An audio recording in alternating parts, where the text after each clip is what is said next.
যোৱাকালি প্ৰমোদ বড়ো ডাঙৰীয়াই প্ৰেছৰ আগত আহি কেইটামান ষ্টেটমেণ্ট দিলে আৰু ৰঙালী বিহুৰ শুভেচ্ছা বুলি তেওঁ এই ষ্টেটমেণ্টখিনি দিলে।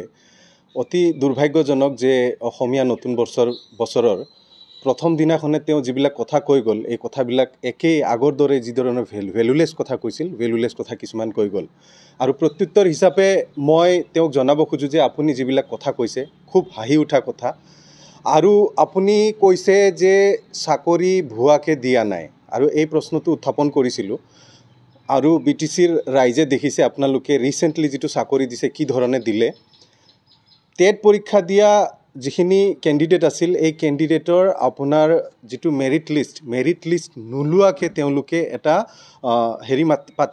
ইণ্টাৰভিউ পাতি ফেলে ইহঁতক চাকৰি দিয়া হ'ল। আৰু চাকৰিত কাট অফ মাৰ্ক যিটো বহুত কাট অফ মাৰ্ক এনেকুৱা ওলাল যিবিলাকে পাব লাগিছিল পোৱা নাই। আৰু এইটো আমি কোৱা কথা নহয়, BTCৰ বিভিন্ন অঞ্চলৰ ৰাইজৰ ফালৰ পৰা আমাক এই বিষয়ে প্ৰশ্ন উত্থাপন কৰিছে। আৰু তেওঁলোকৰ হৈ আমি এই প্ৰশ্নটো উত্থাপন কৰিছিলোঁ চৰকাৰক, প্ৰমোদ বড়ো ডাঙৰীয়াক, যে আপোনালোকে কেনেকৈ এই চাকৰিবিলাক দিলে। মই চাকৰি পোৱা মানুহবিলাকক ভুৱা বুলি কোৱা নাই, চাকৰি দিয়া পদ্ধতিটোহে ভুৱা বুলি কৈছোঁ। তো প্ৰমোদ বড়ো ডাঙৰীয়াই যি ধৰণে চাকৰি দিলে সম্পূৰ্ণৰূপে নীতি বহিৰ্ভূতভাৱে ভুৱাভাৱে কোনো মেৰিট লিষ্টত চাকৰিৰ কেণ্ডিডেটৰ নাম নোলোৱাকৈ মনে মাতি নি ৰাতিৰ ভিতৰত ইণ্টাৰভিউ লৈ এই চাকৰিখিনি দিয়া হ'ল, য'ত কাট অফ মাৰ্কত বহুতে পাব লগা আছিল কিন্তু তেওঁলোকে নাপালে। আৰু এই প্ৰশ্নটো উত্থাপন কৰাৰ কাৰণে তেওঁলোকে পাকে প্ৰকাৰে এতিয়া বিভিন্ন ধৰণৰ কথা ক'ব খুজিছে। বিগত সময়ছোৱাত প্ৰমোদ বড়ো ডাঙৰীয়াই যি ধৰণে চাকৰি দিছে, যি কেইজনক দিছে, 99ৰ কথা ওলাইছে, 99ততো সকলোৱে চাকৰি পোৱা নাই, কেইজনমান ছিলেক্টেড মানুহকহে চাকৰি দিয়া হৈছে। গতিকে এনেধৰণৰ কথা। প্ৰমোদ বড়ো ডাঙৰীয়াই লাইবিলিটিজৰ কথা কৈছে। হাগ্ৰামা মহিলাৰী ডাঙৰীয়াৰ শাসনকালত বোলে 3000 কিমান কোটি টকাৰ লাইবিলিটি হৈছে। প্ৰথমে তেওঁ স্পষ্ট কৰক কিমান, কাৰণ তেওঁলোকৰ পাৰ্টিৰ জেনেৰেল ছেক্ৰেটাৰীয়ে 1900 কোটি টকাৰ কথা কয়, তেওঁ 3000 কোটি টকাৰ কথা কয়। তো এইবিলাক তেওঁলোকৰ কথাত কোনো মিল নাই। সেয়া 3000 কোটি হওক 1900 কোটি হওক যিয়ে নহওক, এয়া হ'ল লাইবিলিটি। আৰু চৰকাৰ এখন যেতিয়া চলে লাইবিলিটি থাকে। আজিৰ তাৰিখত আপুনি অসম চৰকাৰৰ লাইবিলিটি কিমান আছে তেওঁ গম পায়নে নাই? অসম চৰকাৰৰ লাইবিলিটি আজিৰ তাৰিখত লাখ কোটিৰ ওপৰত আছে। যে চৰকাৰ এটা কণ্টিনিউৱাছ প্ৰচেছ, সেই লাইবিলিটিখিনি মানে কাম কৰিছিল, ৱৰ্ক অৰ্ডাৰ পাইছিল, ডাবল এ হৈছিল, আৰু ডাবল এ হোৱাৰ পিছত যদি কাম হোৱাৰ পিছত সেই লাইবিলিটিখিনি থাকি গৈছে, কণ্টিনিউৱাছ প্ৰচেছ হিচাপে তেওঁ এই লাইবিলিটিখিনি মাৰিব লাগিছিল। তেওঁ কিয় লাইবিলিটিখিনি মাৰিবলৈ সক্ষম হোৱা নাই? আজি কিয় এই বছৰৰ বাজেটত কিয় 40 কোটি টকা এতিয়ালৈকে বাকী থাকি গ'ল, তেওঁ খৰচ কৰিব নোৱাৰিলে?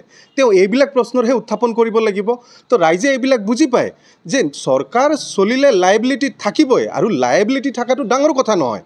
কণ্টিনিউৱাছলি যেতিয়া তেওঁৰ চৰকাৰ আহিব তেওঁ লাইবিলিটিখিনি মাৰিব লাগিছিল। হাগ্ৰামা মহিলাৰীৰ চৰকাৰ থাকিলে হাগ্ৰামা মহিলাৰীয়ে লাইবিলিটি মাৰি আকৌ নতুন কাম দিলে হয়, নতুনকৈ চলি গ'ল হয়। এই প্ৰচেছত চৰকাৰ চলে।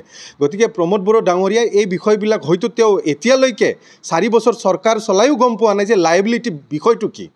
তেওঁ কৈছে যে যি তেওঁৰ 5 বছৰীয়া চৰকাৰ শাসনকাল এইটো সমাপ্ত হৈছে।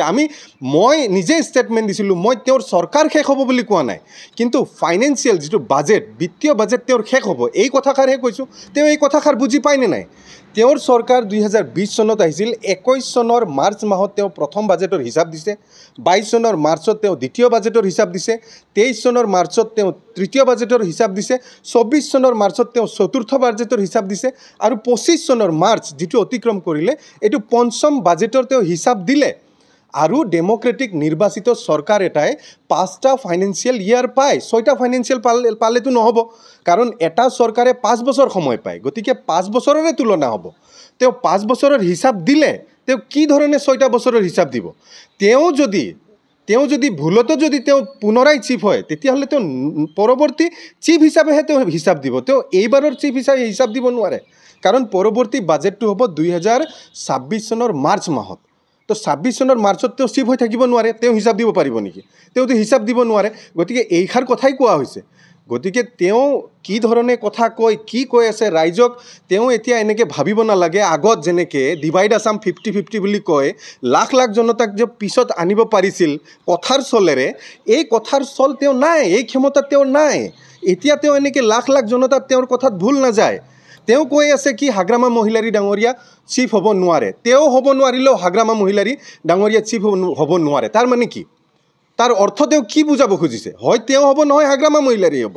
স্পষ্ট কথা তেওঁ কৈ আছে মই নহ'লেও হাগ্ৰামা মহিলাৰী নহ'ব এনেকুৱা তাৰ মানে চিফ কি বেলেগ ধৰণে হ'ব নেকি কোনোবা বেলেগ হ'ব নেকি তো এই কথাবিলাক তেওঁ স্পষ্ট কৰিব লাগে তেওঁ কৈ আছে যে ৰাইজে BTCৰ চিফ নিৰ্বাচিত কৰিব 2020 চনতেই BTCৰ ৰাইজে কাক নিৰ্বাচিত কৰিছিল 17খন আসন পাই সৰ্বাধিক আসন পাই হাগ্ৰামা মহিলাৰী পাইছিল BTCৰ ৰাইজে 2020 চনতেই হাগ্ৰামা মহিলাৰীকে বিচাৰিছিল তেওঁতো 12খন আসন পাইছিল বিজেপিয়ে 9খন আসন পাইছিল GSPয়ে এখন পাইছিল কংগ্ৰেছে এখন পাইছিল গতিকে তেওঁকতো ৰাইজে নিৰ্বাচিত কৰা নাছিল ৰাইজে 2020 চনতো হাগ্ৰামা মহিলাৰীকে BTCৰ চিফ হিচাপে নিৰ্বাচিত কৰিছিল আৰু এইবাৰো ৰাইজে সেইটোই বিচাৰি আছে BTCৰ ৰাইজৰ হাতত যদি BTCৰ চিফ বনোৱাৰ ক্ষমতা থাকে ৰাইজে এইটোই বিচাৰি আছে আৰু BTC অঞ্চল ইয়াৰ ৰাজনীতি সবেই বুজে BTCৰ ৰাজনীতি সবেই বুজে প্ৰমোদ বড়ো ডাঙৰীয়াই হে ৰাইজৰ দ্বাৰা নিৰ্বাচিত হোৱা চিফ নহয়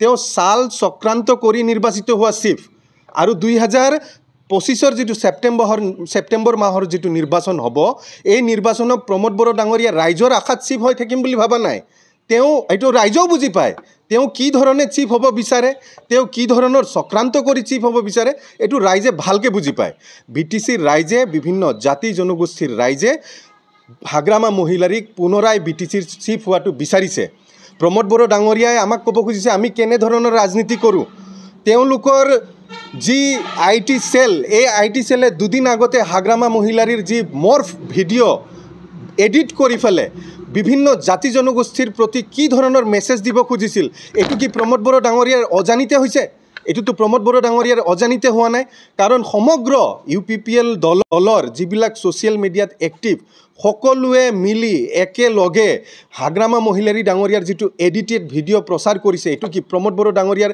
নিৰ্দেশত হোৱা নাই জানো তেওঁৰ এপ্ৰুভেলত হোৱা নাই জানো নাই হোৱা যদি তেওঁ নাই হোৱা বুলি কওক কিহৰ কাৰণে তেওঁ হাগ্ৰামা মহিলাৰী ডাঙৰীয়াৰ এডিটেড ভিডিঅ' প্ৰচাৰ চলাই আমাক বুজাব খুজিছে ৰাজনীতি কেনেদৰে কৰে ভুৱা ৰাজনীতি তেওঁহে কৰে তেওঁ ভুৱা ৰাজনীতি কৰি আছে আজি তেওঁ কওক এভিকশ্যনৰ নটিচ তেওঁৰ চৰকাৰে দিয়া নাই নেকি স্পষ্ট কৰক ৰাইজৰ আগত বহাগ মাহত আৰু এবাৰ আহক তেওঁ নৱবৰ্ষৰ শুভেচ্ছা BTCবাসী ৰাইজক আৰু এবাৰ দিয়ক সকলোকে বৈশাগুৰ শুভেচ্ছা আকৌ দিয়ক কিন্তু এভিকশ্যনৰ নটিচ তেওঁ দিয়া নাছিল নেকি এইটো তেওঁ স্পষ্ট কৰক আজিলৈকে যে তেওঁ ভালকৈ কাকো ভালকৈ চাকৰি দিব পৰা নাই ইউথ এমপ্লয়মেণ্টৰ কাম কৰিব পৰা নাই এই জবাবটো তেওঁ দিয়ক কিদৰে ৰিচেণ্টলি তেওঁলোকে শিক্ষকৰ চাকৰি দিলে মেৰিট লিষ্টৰ লিষ্ট নোলোৱাকৈ ৰাতি মাতি নি ফেলে তেওঁলোকে এটা কাট অফ মাৰ্ক ঠিক নকৰাকৈ কিদৰে বহুতক চাকৰি দিলে এইটো তেওঁ স্পষ্ট কৰক মহিলাসকলক কেনেদৰে ঠগালে স্পষ্ট কৰক বিভিন্ন জাতি জনগোষ্ঠীৰ তেওঁ নাম লৈ থাকে বিভিন্ন জাতি জনগোষ্ঠীৰ সৈতে তেওঁলোক কি কৰিলে স্পষ্ট কৰক শৰণীয়াসকলক কিদৰে ঠগাই আছে তেওঁলোকৰ ST চাৰ্টিফিকেট কাটাৰ কাৰণে নৱশৰণীয়াক টিকেট নিদিলে এইবিলাক কি শৰণীয়াসকলে বুজি পোৱা নাই নেকি মাইনৰিটিসকলৰ এভিকশ্যন নটিচ দি মাইনৰিটিসকলে তেওঁক বুজি পোৱা নাই নেকি আজি আদিবাসীসকলক ST জনজাতিকৰণ তেওঁ কিবা ষ্টেণ্ড দিছে নেকি দিয়া নাই জানো তেওঁ দিছে ষ্টেণ্ডটো দিয়া নাই তেওঁ আদিবাসী জনজাতিকৰণত কোচ ৰাজবংশীৰ জনজাতিকৰণত কিবা ষ্টেণ্ড দিছে নেকি বৰং তেওঁৰ ষ্টেণ্ডটো কমপ্লিটলি উল্টা তেওঁ কৈছে কোনো পধ্যেও আদিবাসী আৰু কোচ ৰাজবংশীক ST দিব নালাগে এইটো তেওঁৰ স্থিতি বিভিন্ন জাতি জনগোষ্ঠীক লৈ গতিকে এইবিলাক স্পষ্ট প্ৰমোদ বড়ো ডাঙৰীয়াই চলাহী কথাৰে মানুহক আৰু যে ভুৱাকৈ চলাব পাৰিব এইটো অসম্ভৱ তেওঁ নোৱাৰে তেওঁৰ কথাৰ আজিৰ তাৰিখত ভেলু নাই তেওঁৰ কি কৰিব পাৰিলে আজিৰ তাৰিখত হিচাপ দিয়ক ফলছ প্ৰপাগাণ্ডা মিছা প্ৰপাগাণ্ডা এডিটেড ভিডিঅ' এইবিলাক প্ৰচাৰ চলোৱা তেওঁ বন্ধ কৰক তেওঁৰ যি ভেৰণীয়া গুণ্ডা বাহিনী আছে এইবিলাকক